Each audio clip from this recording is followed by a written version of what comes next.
بسم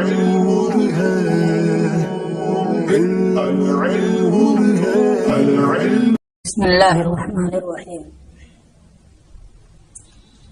والمصنف ذكر أحوال الأدلة في صدر الكتاب وأحوال الأحكام في آخره بعد الفراغ عنها فقال: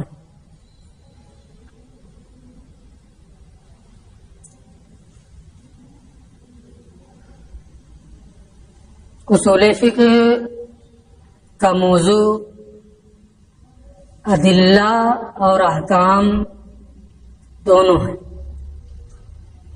تو جب دونوں ہیں تو دونوں سے بحث بھی ہوگی، دونوں کا ذکر بھی آئے گا. کس کو پہلے ذکر کریں گے، کس کو بعد میں ذکر کریں گے. ملا احمد جیون رحمۃ اللہ تعالی علیہ نے یہاں سے اسی کا ذکر کیا ہے اور پھر تفصیل ذکر کریں گے. مصنف نے کتاب کے شروع میں ادلہ کے احوال ذکر کیے ہیں، وہ احوال الاحکام اور احکام کے احوال کتاب کے آخر میں بیان کیے ہیں. یعنی پہلے احوال ادلہ بیان کریں گے اور بعد میں آخر میں احوال احکام بیان کریں گے. بعد الفراغ عنہا، احوال ادلہ سے فارغ ہونے کے بعد.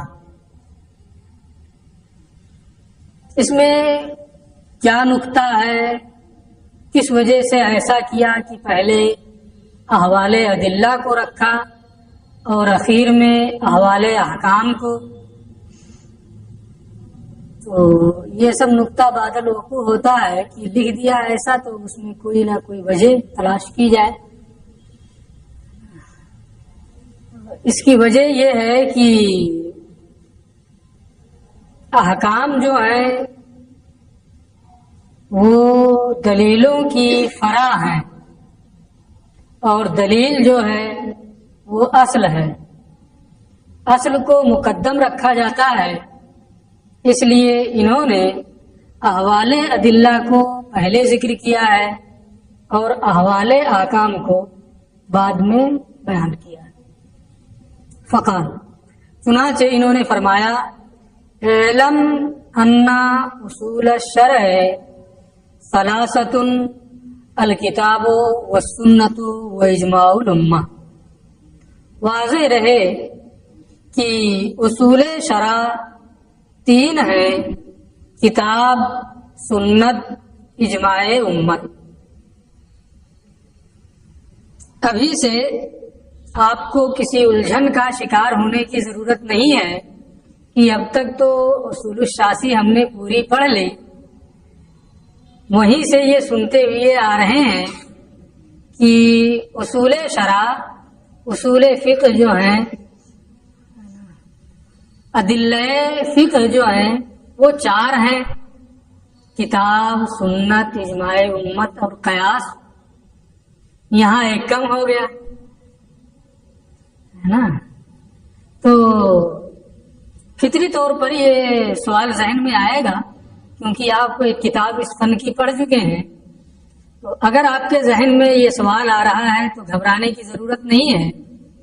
یہ اس کا جواب دیں گے کہ انہوں نے اصول الشرع ثلاثۃ تین ہی یہ کہا، تین ہے، ایسا کیوں کیا؟ اور اصل رابع جو قیاس ہے اس کو الگ سے منفردن کیوں ذکر کیا؟ اس میں کیا مسالے ہیں، کیا خوبیاں ہیں، کیا بتانا چاہتے ہیں یہ اس طریقے کو اختیار کر کے؟ یہ ساری بحثیں آئیں گی. ہاں، اگر آپ کے کسی سوال کا جواب نہیں آتا ہے بحث مکمل ہونے تک، تو پھر آپ سوال کر سکتے ہیں کہ یہاں اس چیز کا جواب نہیں آیا. کوشش ہماری بھی یہی رہے گی. ملا احمد جیون رحمۃ اللہ تعالی علیہ نے بھی اس سلسلے میں پوری توجہ کی ہے کہ کہیں سے کوئی گوشہ چھوٹنے نہ پائے اور سارے جوابات آ جائیں. تو آپ اپنے اعتراضات اس پر محفوظ رکھیے اپنے ذہن میں، بحثیں سنیے، سارے اعتراضات کا جواب کتاب میں آئے گا. فقال، مصنف نے کہا، اعلم ان اصول الشرع ثلاثۃ، واضح رہے کہ شرع کے اصول 3 ہیں. والاصول جمع اصل، اصول یہ اصل کی جمع ہے. اصل میں معاملہ یہ ہے کہ اصول کا وزن فعول، اس وزن پر واحد بھی آتا ہے اور اس وزن پر جمع بھی آتا ہے. اس وزن پر واحد آتا ہے جیسے جلوس بولتے ہیں، قعود بولتے ہیں، یہ فعول ہی کے وزن پہ ہے لیکن واحد ہے. اور اس وزن پر جمع بھی آتا ہے جیسے فروع بولتے ہیں، فرع کی جمع. تو یہاں اصول جو لفظ ہے یہ واحد ہے یا جمع ہے؟ کیونکہ وزن اس کا فعول کا ہے، احتمال دونوں ہے، واحد کا بھی احتمال ہے اور جمع کا بھی احتمال ہے. تو یہ واحد ہے یا جمع ہے؟ اگر واحد ہوگا تو یہاں حمل صحیح نہیں ہوگا کیونکہ ثلاثہ جمع ہے. اس لیے انہوں نے یہ بتا دیا کہ اگرچہ اصول فعول کے وزن پہ ہے اور یہ وزن واحد اور جمع دونوں کے لیے آتا ہے، لیکن یہ واحد نہیں ہے بلکہ فروع کے وزن پر یہ جمع ہے. اور حمل جو یہاں پر ہے ثلاثہ پر، یہ حمل بھی صحیح ہے، دونوں میں مطابقت ہے کہ ثلاثہ بھی جمع اور اصول بھی جمع. والاصول جمع اصل، اصول یہ اصل کی جمع ہے. یہ بتانے کی ضرورت کیوں پڑی اس کو میں نے بتا دیا. وہ ہوا ما یبتنی علیہ غیرہ، اور اصل کہتے ہیں جس پر دوسرے کی بنیاد ہو، جیسے دیواریں چھت کے لیے، یہ اصل اور چھت کے لیے بنیاد ہے. تو بنیاد کے معنی میں اصل ہے، لیکن یہاں اصل سے مراد کیا ہے؟ والمراد بہا، ہاں ہونا الادلہ، اور اصول سے یہاں مراد دلیلیں ہیں. اصول سے مراد ما یبتنی علیہ غیرہ، اس کا لغوی معنی جو ہے وہ نہیں، بلکہ اصول سے مراد کیا ہے؟ دلیلیں ہیں. اس لیے کہ سیاق اس پر دلالت کر رہا ہے، کتاب، سنت، اجماع امت جو بعد میں آ رہا ہے، یہ ساری چیزیں شرع کی دلیل ہے. تو سیاق کے قرینے سے یہ معلوم ہو رہا ہے کہ یہاں اصول یہ ادلہ کے معنی میں ہے، اور دلیلیں جو ہوتی ہیں ان دلیلوں پر علم فقہ کے مسائل کی بنیاد ہوتی ہے. اصل بنیاد کو کہتے ہیں، اور دلیلوں پر علم فقہ کے مسائل کی بنیاد ہے. اس اعتبار سے ان دلیلوں کو، ان ادلہ کو اصول کے ذریعے سے تعبیر کیا گیا، مراد وہی ادلہ ہیں. والمراد بہا ہاں ہونا الادلہ. والشرع، اس میں ایک لفظ شرع کا آیا ہے. شرع کا لغوی معنی ہوتا ہے اظہار. تو اب ان اصول الشرع اظہار کی دلیل ہے. کیا مطلب اظہار کی دلیل ہے؟ یہاں شرع سے کیا مراد ہے؟ کیا اس کا لغوی معنی ہی مراد ہے کہ اظہار کی دلیل ہے؟ یہ کہہ رہے ہیں کہ یہاں شرع جو ہے یہ یا تو مصدر ہے.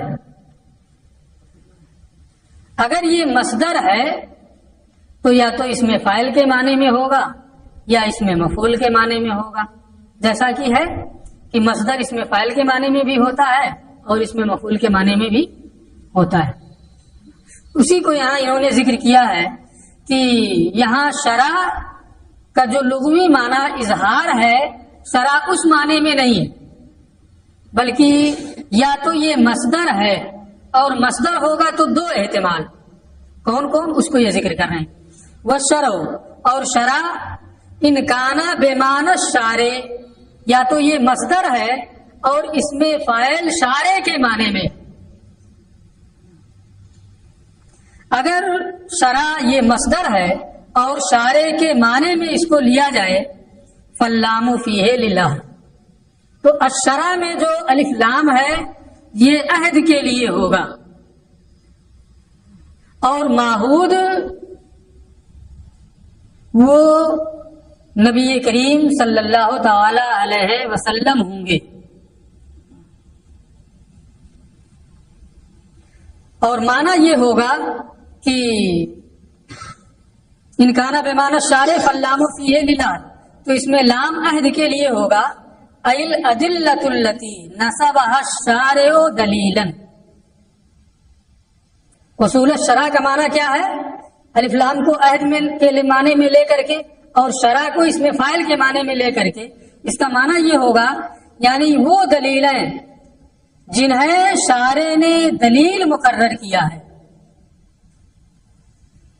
جنہیں نبی کریم صلی اللہ علیہ وسلم نے دلیل بنایا ہے. وہ کتنی ہیں؟ 3.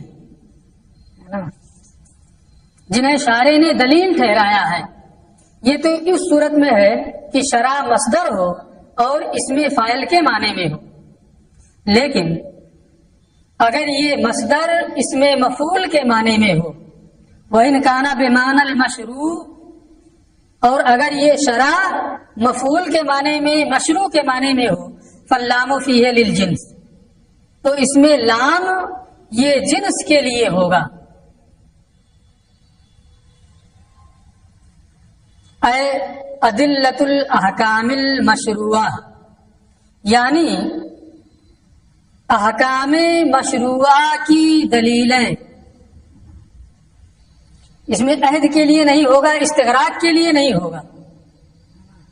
استغراق کے لیے اگر ہو جائے اس میں مفعول کے معنی میں لینے کی صورت میں تو بھی معنی درست نہیں ہوگا، کیونکہ استغراق میں لینے کی صورت میں یہ توحید کو بھی شامل ہو جائے گا، صفات باری کو بھی شامل ہو جائے گا.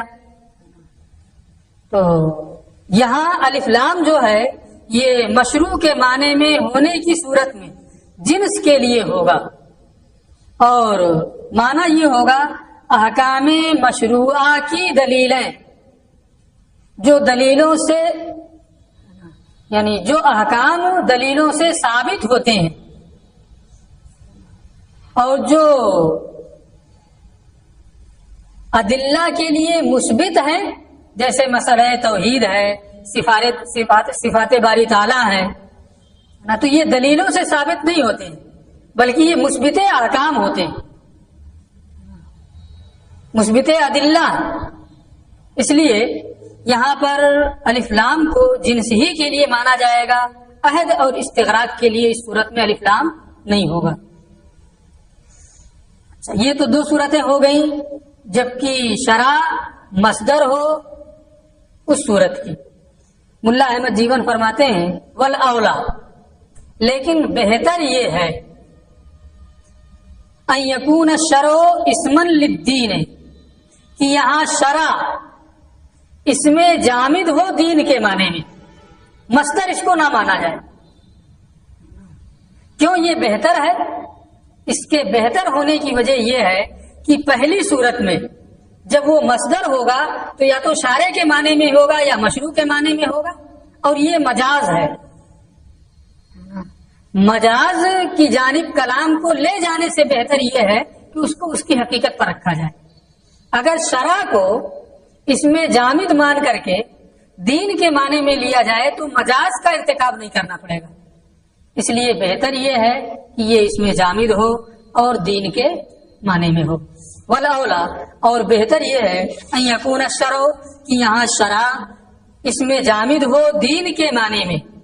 فلا یحتاج الی التاویل، اس صورت میں کسی تعویل کی ضرورت نہیں پڑے گی، نہ اس میں فاعل کے معنی میں لینا ہوگا اور نہ ہی اس میں مفعول کے معنی میں لینا ہوگا۔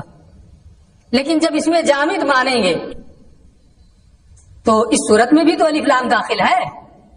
اب یہ الف لام کیسا ہوگا؟ یہ الف لام بھی عہد کا ہوگا اور معہود دین قویم۔ اور دین قویم کون سا دین ہے؟ نبی کریم صلی اللہ تعالی علیہ وسلم کا دین ہے، یعنی نبی کریم صلی اللہ علیہ وسلم کے دین کی دلیلیں ہے نا، کتنی ہیں؟ 3 ہیں۔ اتنی بات ہو گئی، جو لفظ آیا تھا سب کی وضاحت انہوں نے کر دی۔ آگے یہ کہتے ہیں کہ وَإِنَّمَا لَمْ يَقُلْ أُصُولَ الْفِقْهِ، یہ اصول فقہ کا بیان چل رہا ہے نا، تو صاف صاف کہنا چاہیے اعلم ان اصول الفقہ ثلاثۃ۔ یہ کیوں کہا کہ اصول الشرع ثلاثۃ؟ اس کی وجہ یہ ہے، یہ بھی نقطہ بعد الوقوع ہے، متاخرین کے بھی اعتبار سے ہے، متقدمین کے اعتبار سے نہیں۔ یہ اس کا یہ جواب دے رہے ہیں کہ اصول فقہ نہیں کہا، اصول شرع کہا۔ اس میں راز یہ ہے کہ کتاب، سنت، اجماع امت، جس طریقے سے یہ فقہ کی دلیلیں ہیں ایسے ہی یہ علم کلام کی بھی دلیلیں ہیں۔ نہ تو شرع کہا تاکہ فقہ کو بھی وہ عام رہے اور کلام کو بھی عام رہے۔ اگر اصول الفقہ کہہ دیتے تو فقہ کے ساتھ تخصیص ہو جاتی، کیونکہ اضافت علامت تخصیص ہے نا۔ وہی انہوں نے کہا ہے وَإِنَّمَا لَمْ يَقُلْ، اور اصول الفقہ نہیں کہا۔ کیوں نہیں کہا؟ لأن هذه الأصول، کیونکہ یہ اصول یعنی کتاب و سنت، اجماع امت، کما انها اصول الفقہ، جس طریقے سے یہ فقہ کی دلیلیں ہیں، فکذالک ہی اصول الکلام، اسی طریقے سے یہ علم کلام کی بھی دلیلیں ہیں۔ تو اس بات پر تنبیہ کرنے کے لیے کہ یہ فقہ کے ساتھ خاص نہیں ہے، انہوں نے اصول شرع کہا، وہ بھی متاخرین کے طریقے پر، ورنہ متقدمین تو علم کلام کو بھی فقہ کہتے ہیں اور مسائل شرعیہ، فرعیہ، عملیہ کو بھی فقہ ہی کہتے ہیں۔ اسی وجہ سے امام اعظم نے جو علم کلام میں اپنی کتاب لکھی ہے اس کا نام ہی فقہ اکبر رکھا ہے۔ کیا مطلب؟ اس میں علم کلام نہیں ہے، وہ علم کلام ہی کے موضوع پہ ہے، لیکن نام کیا ہے؟ الفقہ الاکبر۔ تو متقدمین کے نزدیک فقہ کا لفظ کلام اور فقہ سب کو عام تھا نا، لیکن متاخرین کے نزدیک دونوں الگ الگ ہو گئے۔ تو متاخرین کے اعتبار سے یہاں اصول شرع اس لیے کہا ہے تاکہ فقہ اور کلام دونوں کو عام رہے۔ ٹھیک ہے، اچھا، اب وہ 3 اصول شرع کیا ہیں؟ کتاب، سنت، اجماع امت۔ کتاب یہ من کل الوجوہ دلیل ہے نا، اس لیے کتاب کو سب سے مقدم رکھا۔ حدیث کا دلیل ہونا یہ قرآن سے ثابت ہے، ما آتاکم الرسول فخذوہ وما نہاکم عنہ فانتہوا، اس لیے کتاب کے بعد سنت، حدیث کو رکھا۔ اور اجماع یہ کتاب و سنت دونوں کے بعد ہے، دونوں سے اس کا حجت ہونا ثابت ہے، اس لیے تیسرے نمبر پر اس کو رکھا۔ اجماع کی حجیت کی ایک دلیل تو یہ ہے ما راہ المومنون حسنا فهو عند اللہ حسن، حدیث سے لا یجتمع امتی علی الضلالہ ہے نا، یہ ہے۔ اور حدیث سے، قرآن سے فاعتبروا یا اولی الابصار، اس سے اجماع کی حجیت ثابت ہوتی ہے۔ تو یہ ترتیب اسی وجہ سے ہے کہ پہلے والا جو ہے وہ من کل الوجوہ ہے، دوسرا اس سے ماخوذ ہے، تیسرا ان دونوں سے ماخوذ ہے، اس لیے اس ترتیب پر اس کو رکھا۔ تو یہ 3 دلیلیں فقہ کی ہیں۔ اب یہ ہر ایک کی وضاحت کریں گے، جو بھی یہاں آیا ہے کہ الکتاب والسنہ و اجماع الامہ، یہ ہے کیا ترکیب میں؟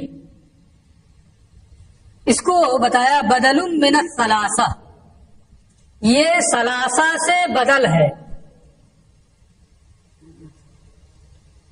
اور دوسری صورت یہ ہے او بیان لہو، یا ثلاثہ کا یہ عطف بیان ہے. دونوں صورتیں ہو سکتی ہیں کہ اس کو بدل مانا جائے ثلاثہ سے، یا ثلاثہ کا عطف بیان مانا جائے. یہ ترکیبی حیثیت سے گفتگو ہوئی. اس کے بعد یہ کہتے ہیں کہ کیا کتاب سے پورا قرآن مراد ہے کہ وہ فقہ کی دلیل ہے یا قرآن کا کچھ حصہ؟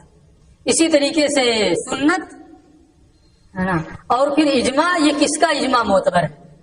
اس سلسلے میں یہ گفتگو کر رہے ہیں اور یہ بتاتے ہیں والمراد من الکتاب، یہاں کتاب سے مراد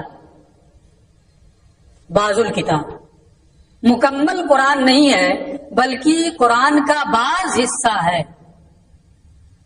اور وہ بعض حصہ کتنا ہے؟ وہ ہوا مقدار و 500 آیا، اور وہ 500 آیتوں کی مقدار میں. جو آیات احکام ہیں، جو آیات احکام ہیں، جو احکام کی دلیلیں ہیں، یہاں کتاب سے مراد ہے وہی مقدار مراد ہے. 500 آیتیں، ان 500 آیتوں کی ملا احمد جیون علیہ رحمہ نے تفسیر بھی لکھ دی ہے تفسیرات الاحمدیہ کے نام سے، جو آیات احکام.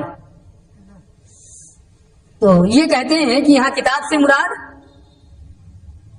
بعض کتاب، یعنی وہ آیات ہیں جو احکام سے متعلق ہیں. 500 آیتیں، پورا قرآن مراد نہیں ہے. لیکن پورا قرآن مراد لینے میں بھی کوئی دشواری نہیں ہے، کیونکہ اصل شرع جو ہے وہ 2 طرح کے ہوتے ہیں، ایک ظاہری اور ایک باطنی. آیات احکام سے تو ظاہری احکام متعلق ہیں، وہ اس کی دلیل ہے. لیکن قصص و امثال جو قرآن میں ہے اس سے بھی باطنی احکام متعلق ہیں. لہذا اگر کتاب سے مکمل کتاب مراد لیا جائے تو کوئی پریشانی نہیں ہے. لأنه اصل الشرع، کیونکہ وہ 500 آیتیں ہی شرع کی دلیل اور اس کی بنیاد ہیں. والباقی قصص و نحوہ، اور باقی آیات جو ہیں وہ قصص و امثال ہیں. لہذا یہاں کتاب سے مراد وہی 500 آیات ہیں. وَهَكَذَا الْمُرَادُ مِنَ السُّنَّةِ بَعْضُهَا، اسی طریقے سے سنت سے مراد بعض حدیثیں ہیں، ان کی مقدار 3000 ہے. آیات احادیث احکام جو ہیں ان کی تعداد کتنی ہے؟ 3000. یہاں سنت سے وہی 3000 مراد ہیں. باقی قصص و امثال واض و نصیحت سے متعلق ہیں. وَهَكَذَا الْمُرَادُ مِنَ السُّنَّةِ بَعْضُهَا وَهُوَ مِقْدَارُ 3,000 عَلَى مَا قَالُوا، اور یہاں سنت سے بعض سنت مراد ہیں اور وہ 3000 کی مقدار میں ہے، جیسا کہ علماء نے فرمایا ہے. یہ بات ہو گئی. اب اجماع، اجماع یہ بھی دلیل شرع ہے، اور یہ نبی کریم صلی اللہ تعالی علیہ وسلم کی امت کے لیے ہے کہ آپ کی امت کے مجتہدین کا اجماع یہ حجت شرعی ہے، دلیل شرعی. یہ شرافت ہے امت محمدیہ کے مجتہدین کی، ان کی عظمت ہے، ان کی کرامت. باقی لوگوں میں ایسا نہیں. تو مجتہدین امت مصطفیٰ صلی اللہ تعالی علیہ وسلم کا اجماع بھی کیا ہے؟ حجت ہے. اس میں کچھ بعض لوگوں نے تخصیص کی ہے، راجح یہی ہے جو میں بتایا کہ نبی کریم صلی اللہ علیہ وسلم کی امت کے مجتہدین کا کسی حکم شرعی پر اتفاق کر لینا یہ حجت شرعی ہے نا. بعض لوگوں نے اس میں کچھ قیدیں بڑھائی ہیں، اس کو دیکھ لیں. والمراد باجماع الامہ، اجماع امت سے یہاں مراد اجماع امت محمد صلی اللہ تعالی علیہ وسلم لشرافتها و کرامتها. یہاں اجماع امت سے مراد نبی کریم صلی اللہ تعالی علیہ وسلم کی امت کے مجتہدین کا اجماع ہے. تمام امت چاہے عامی ہو جاہل ہو سب کا یہ نہیں مراد ہے. مجتہدین امت کا اجماع یہ قید یہاں پڑے گی ہے نا، اگرچہ انہوں نے ذکر نہیں کیا ہے لیکن مراد وہی ہے. مجتہدین امت کا اجماع یہ مراد ہے. ان کی عظمت و شرافت کی بنیاد پر یہ رسول کی امت کے مجتہدین کے ساتھ خاص ہے. اب اس میں یہ کوئی تفصیل نہیں ہے کہ اہل مدینہ کا ہی اجماع معتبر ہوگا یا اطرت رسول ہی کا اجماع معتبر ہوگا یا صحابہ ہی کا اجماع معتبر ہوگا. بعض لوگ اس کی طرف گئے اور کچھ لوگوں نے یہ کہا ہے کہ صرف اہل مدینہ کا اجماع معتبر ہے اور وہ حجت ہے. ان کی دلیل یہ ہے کہ آقا کریم صلی اللہ تعالی علیہ وسلم نے حدیث پاک میں ارشاد فرمایا ہے ان المدینہ تنفی خبثها کما تنفی القیر خبث الحدید. مدینہ اپنے اندر سے ہر طرح کی گندگی کو اس طرح سے دور کر دیتا ہے جیسے بھٹی لوہے کی گندگی کو مرچے وغیرہ لوہے کو ڈال دے بھٹی میں مرچا رہ جائے گا سب ادھر ادھر بکھر جائے گا. اس حدیث سے استدلال کرتے ہوئے بعض لوگوں نے یہ کہا ہے کہ اہل مدینہ کا اجماع معتبر ہوگا باقی لوگوں کا نہیں. بعض لوگوں نے یہ کہا کہ رسول کریم صلی اللہ تعالی علیہ وسلم کی اطرت اور اولاد کا اجماع معتبر ہے صرف اور کسی کا نہیں. ان کی دلیل وہ مشہور حدیث ہے جسے آپ بار بار سنتے ہیں کہ آپ نے ارشاد فرمایا انی ترکت فیکم الثقلین، دو چیزیں چھوڑ کے جا رہا ہوں، لن تغلوا ان تمسکتم بہما، اگر ان دونوں کو مضبوطی کے ساتھ پکڑے رہے تو گمراہ نہیں ہوگے. نمبر 1 کتاب اللہ، نمبر 2 اطرتی. تو اطرتی رسول نے فرمایا. اس سے یہ معلوم ہوا کہ آپ کی اطرت اور آپ کی اولاد کا اجماع معتبر ہوگا. بعض لوگ اس بات کی طرف گئے. اور تیسرا قول یہ ہے کہ اجماع صحابہ معتبر ہے بس، اس لیے کہ رسول نے ارشاد فرمایا ہے اصحابی کالنجوم فبأیہم اقتدیتم اہتدیتم، اس لیے صحابہ کا اجماع معتبر ہوگا. بعض لوگ تابعین کی تک بھی آئے ہیں، ہر ایک کی اپنی اپنی دلیل ہے لیکن یہ صرف قول ہے. صحابہ کا اجماع معتبر ہوگا، اہل مدینہ کا اجماع معتبر ہوگا، اطرت رسول کا اجماع معتبر ہوگا، سب الگ الگ اقوال ہیں. راجح کیا ہے؟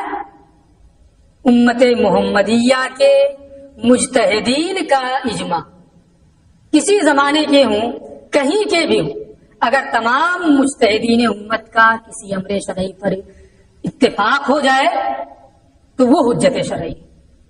ٹھیک ہے.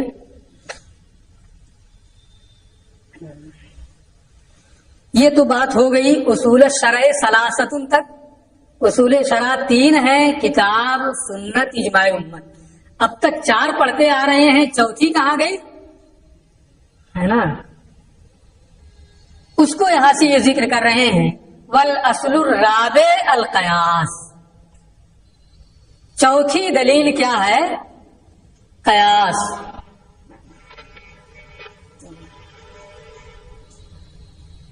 اب جب قیاس بھی دلیل رابع ہے، اصل رابع ہے، تو وہیں ذکر کر دیتے اصول شرع 4 ہیں ہے نا.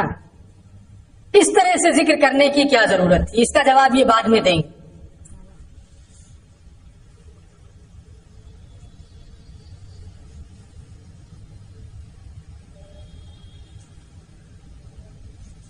تو میں بھی ایک یہاں مختصر جواب دے دوں کہ قیاس یا تو اصل ہے یا تو اصل نہیں ہے نا. اگر اصل ہے تو کہنا کیا چاہیے؟ اصول شرع 4 ہے نا. اور اگر نہیں ہے تو والاصل الرابع نہیں کہنا چاہیے. اس کا جواب یہ ہے کہ ایک حیثیت سے قیاس اصل ہے کیونکہ اس کی جانب حکم کی اضافت ہوتی ہے، حکم اس کی جانب منسوب ہوتا ہے. اس اعتبار سے قیاس کیا ہے؟ اصل ہے. اور ایک حیثیت سے وہ اصل نہیں ہے کیونکہ حقیقت میں حکم کو کا مثبت وہ کتاب سنت یا اجماع ہے نا. حکم کا مثبت کیا ہے؟ کتاب سنت اور اجماع. تو دو حیثیتیں قیاس میں ہیں. ایک اعتبار سے وہ اصل ہے اور ایک اعتبار سے اصل نہیں ہے. اس لیے انہوں نے اس بات پر تنبیہ کرنے کے لیے کہ من کل الوجوہ یہ اصل نہیں، وہاں سے الگ کر لیا. من وجہن اصل ہے، اس لیے یہاں اصل رابع کا ہے نا.